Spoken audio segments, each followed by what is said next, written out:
Welcome back. Now we're going to talk about India without Kohli.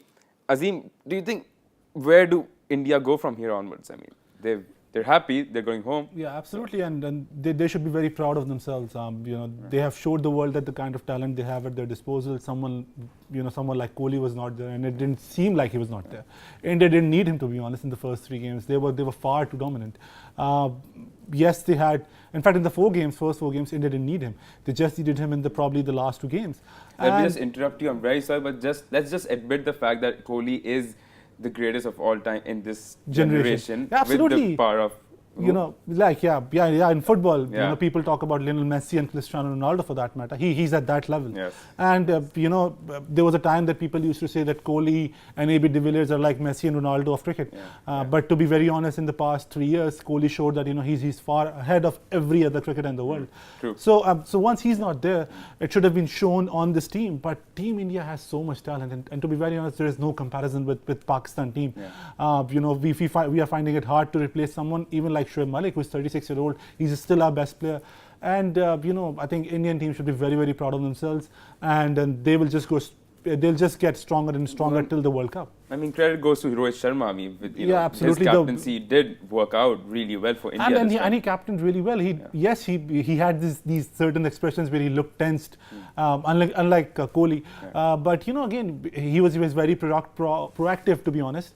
He used Kedar Yadav really well. He used Kedar Yadav yesterday really well. Bangladesh was 120 without loss, but he brought him in. He got him the wicket.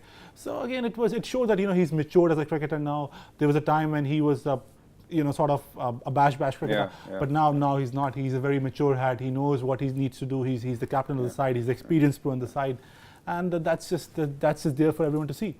Let's talk about Pakistan and Australia series. Pakistan are gonna face a very good, strong competition with Australia. Yeah. Do you think they have a balanced squad since they've announced their team sheet? And to be very honest, this Australian team will not be as tough as they have as they had in the past. But I mean, you cannot rule the Australian team out anywhere. To be honest, they are a true sporting nation. They know what they're doing. They do their homework right.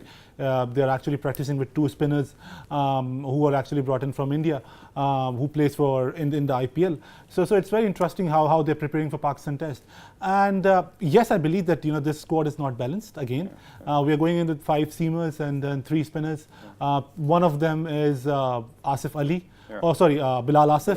And the other one is Shadaf Khan. Again, Shadaf Khan is an all-rounder. He's not a full-time spinner. Yeah. I don't understand why the selectors could not select someone like Osama Mir, who is an out-and-out right leg spinner, brilliant with the ball. He has the experience. He has the experience of first-class matches.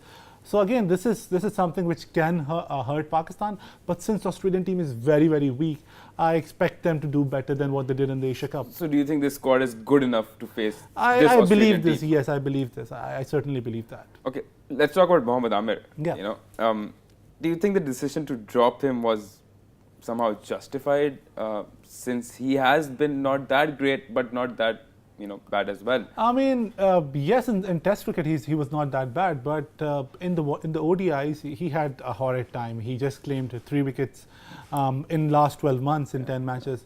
He had an average of over 100, a strike rate of over 100. So I mean, it was very much on the cards. I expected that he would be dropped, and it's good that he's been dropped, because now he'll go back in the Qaid Azam Trophy. He will play in the 4-day tournament, domestic tournament.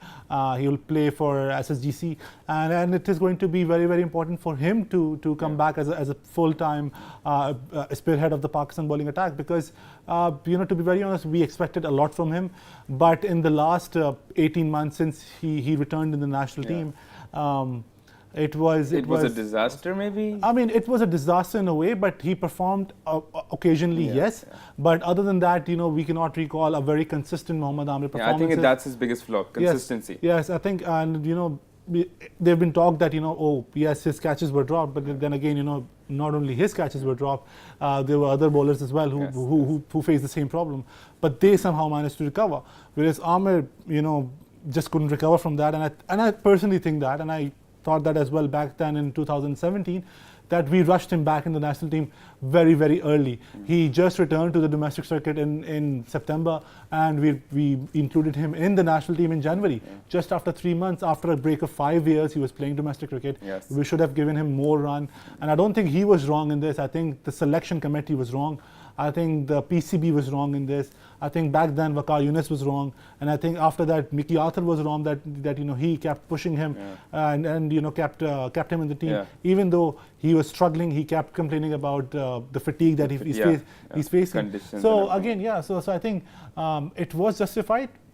But it might just came a little too late for his liking, with World Cup just 8 months away. So it will be very interesting to see that how he'll recover from this and then become what he was before. I mean, I hope they win this one because we as a nation need some happiness as well from the Pakistan team. Yeah. That's all from this episode. Hope you liked it. This is your host Ali Mangi signing off. Thank you, Azim Siddiqui, for your analysis. Thank you so much. Take care. Bye bye.